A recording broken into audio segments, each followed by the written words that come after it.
Fatigue, constipation, dizziness, salt cravings, brain fog. Sound familiar? Most people with long COVID are focused on hydration, but the issue might actually be electrolyte imbalance, especially potassium depletion. Even if you're doing all the right things, maybe you're drinking your lemon water, drinking your celery juice, trace minerals, fruit smoothies, you might still be running on empty. In this video, I'm going to walk you through why potassium is often the missing mineral sabotaging your recovery from long COVID and what you can do about it. We'll cover what potassium actually does in the body, the symptoms that scream deficiency even when your blood work looks normal, why stress and chronic illness burn through your reserves, and how it ties into MCAS and nervous system symptoms, and what to watch out for if you're trying supplements or electrolytes. I'm Carrie Bailey, your no BS, soul-aligned, functional nutritionist, here to help you stop guessing, start healing, and finally feel like you again, without the fluff, fear, or fads. Let's start by talking about my client, Steve. He came to me after years of dealing with fatigue and brain fog that no one could explain. He'd tried everything, supplements, diets, you name it.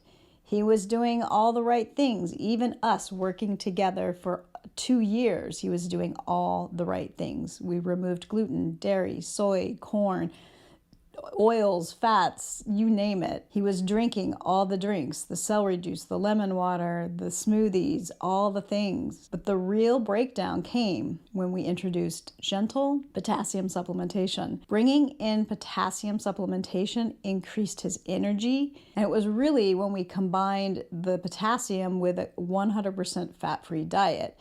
His waking to pee dropped from 4 times at night to 2 times at night. That's huge. He has more energy in the mornings, and he's able to stay awake for 16 hours a day, sometimes taking a nap, sometimes not.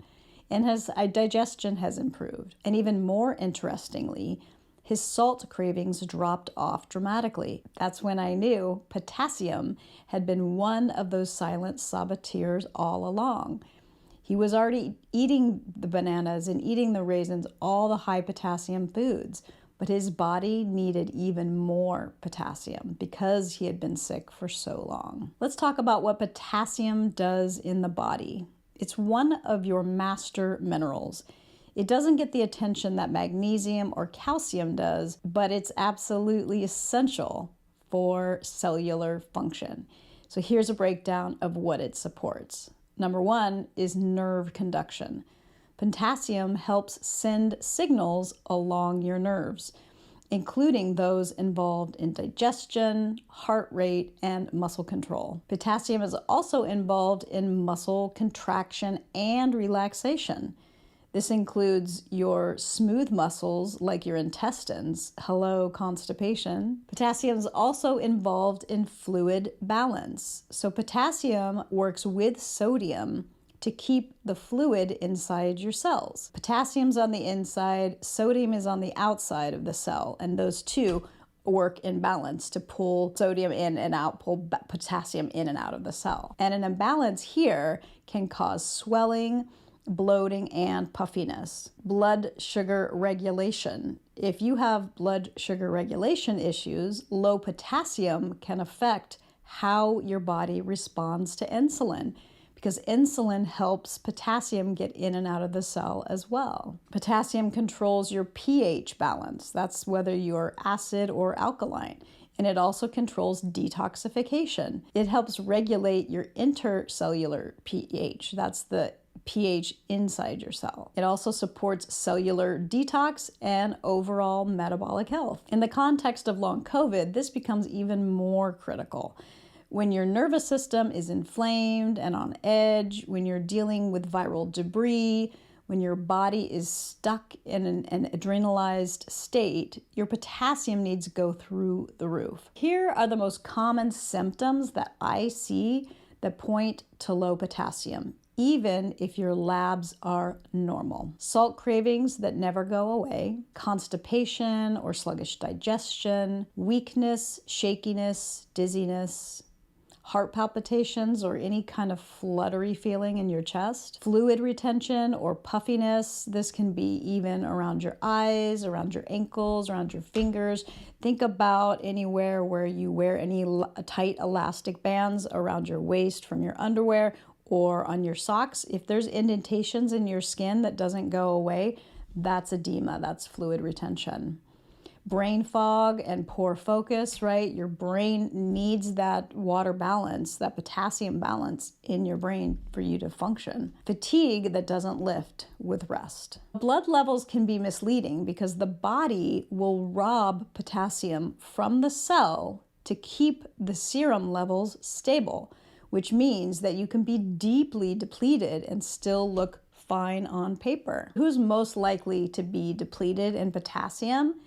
If you have long COVID, you're already in the high risk group, but you're especially likely to be depleted if you have MCAS, POTS, dysautonomia, you're experiencing any chronic stress or trauma, or you're still recovering from an actual viral infection or vaccine injury. If you sweat heavily, you live in a hot climate, or I'll also add if you use a sauna a lot, this could increase your demand for potassium. You're eating a low-carb, carnivore, or keto diet, then you're going to be lacking potassium-rich foods because potassium is going to come from key fruits and vegetables. If you've relied on diuretics like coffee, alcohol, or certain medications. What are some other reasons that potassium gets depleted?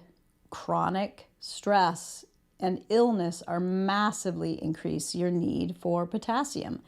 Each time your adrenaline spikes, the body loses potassium through your urine. Viral debris and inflammation can make this even worse by pulling potassium out of your cells. And if your digestion is compromised, like if you have low stomach acid or any kind of gut damage, leaky gut, you're probably not absorbing your potassium very well, even if you are eating potassium-rich foods. Here's one of the most fascinating pieces: cortisol imbalance. So you probably know that cortisol is one of your stress hormones, and it directly affects how your body holds on to electrolytes like sodium and potassium. So let me break this down for you because this is where a lot of people get tripped up. Cortisol is basically your mineral traffic cop. It tells your kidneys what to hold on to and what to flush out. But when cortisol is out of balance, either too high or too low, or bouncing all over the place, that guidance system breaks down and your mineral distribution goes haywire. Here's how it plays out. When your cortisol is too high, like in times of stress or prolonged fight or flight, your body holds onto sodium and dumps potassium. And that's why you might feel puffy, crave salt, and feel odd internal pressures. And yet you're still crashing.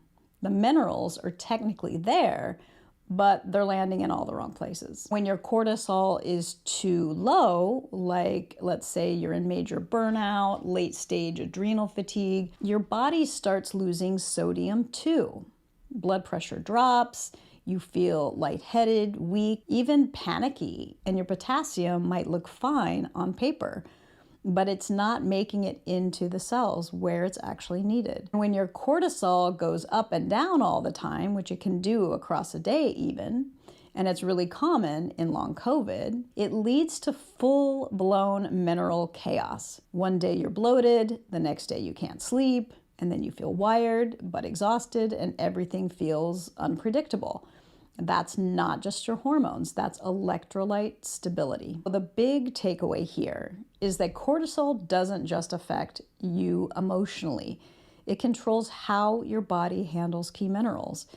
It's not about how much potassium you have, it's about where it's going and whether your cells can actually use it. And that's why you can be doing all the right things, hydrating, eating fruit, drinking celery juice, and still feel off. Because if potassium isn't getting into the cell, your systems stay foggy, tired, and out of rhythm. Combine all of this and your potassium bank account is constantly being overdrawn. Let's get into some foods and some supplements. So ideally, you're going to get your potassium out of your food first. But here's the catch. Most people need about 3,500 to 4,700 milligrams a day. And many people with long COVID need even more. And that's hard to hit when your appetite is low or your digestion is compromised. Let's just talk about some sources of potassium that I like to start with. Coconut water, unsweetened. So it's important when you're drinking coconut water that it's unsweetened. It's not the pink kind. There's no natural flavors. There's no sugar. There's no citric acid in the bottle itself. The only ingredient in the bottle should say coconut water. Avocados and spinach are great sources of potassium. Sweet potatoes, white potatoes, squash, bananas, apricots, oranges, dates, and fruit juices. If you're only getting, say, 2,000 milligrams a day through your food, then you may need to supplement to fill in the gap. But they have to be the right kind. Let's get into what to look for in electrolyte powders. So most electrolyte powders are sodium heavy and potassium light. They are full of citric acid or flavorings that can definitely be triggering for sensitive people, but I like to pull those out for all my people because I don't want to submit them to anything that could be making them worse. Electrolytes might be missing other supportive cofactors like magnesium and vitamin C in the right form of vitamin C. Electrolytes are kind of based on the assumption that your baseline levels aren't normal, which is not true for most people with long COVID. You might feel good initially when you start taking this because your body is getting the potassium that it might have been missing, but you might get a short-term lift from the sodium from these electrolytes, but then you might crash again without deep potassium replenishment. Always read the labels on your electrolytes, but so far I have not found an electrolyte product anywhere online that is a clean product with the right ingredients and the right dosages. Let's get into PEM, Post-Exertional Malaise, also known as exercise intolerance, things like that. So low potassium can be a sneaky trigger for PEM or exercise intolerance. After any exertion, whether it's physical, mental, emotional, your cells shift electrolytes rapidly. So without enough potassium, your muscles might not be able to relax properly, your brain is going to struggle to rebound from effort, and your recovery time lengthens, often leading to crashes. Replenishing potassium helps restore cellular resilience and bounce back capacity. So it's important before you consider potassium supplementation, always work with a practitioner or talk to your doctor if you're on any kind of medication or if you have any issues with your kidneys. This is not something you want to experiment with. You might want to explore supplements if you've tracked your food and consistently fall short, if you see symptoms that match up with low potassium, or if you've tried sodium-based electrolytes without lasting results. Always start low, go slow. I often begin clients anywhere from 300 to 600 milligrams once or twice a day using the specific form of potassium. You want to use a potassium bicarbonate or a potassium glycinate.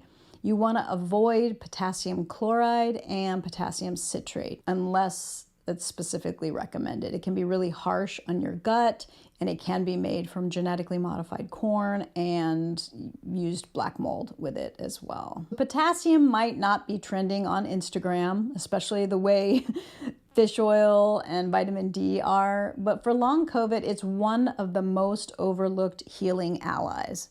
This isn't about chasing magic powders. It's about understanding what your body is truly calling for. So if you're doing everything right, but still feeling off, potassium might be the key that you didn't even know was missing. Let your healing be guided by curiosity, not fear. You're not broken, you're just missing pieces that no one taught you how to look for. If this video resonated with you, hit that like button, subscribe to my channel so you don't miss future deep dives like this one. And if you haven't already, grab my free long COVID recovery guide. I put a link in the description below to get started on the path to feeling like you again. Make sure you look for 3 links in the next screen. One is a link to the next video. The other is a link to subscribe. And the third is a link to my long COVID recovery guide. Thanks so much for watching. Bye for now.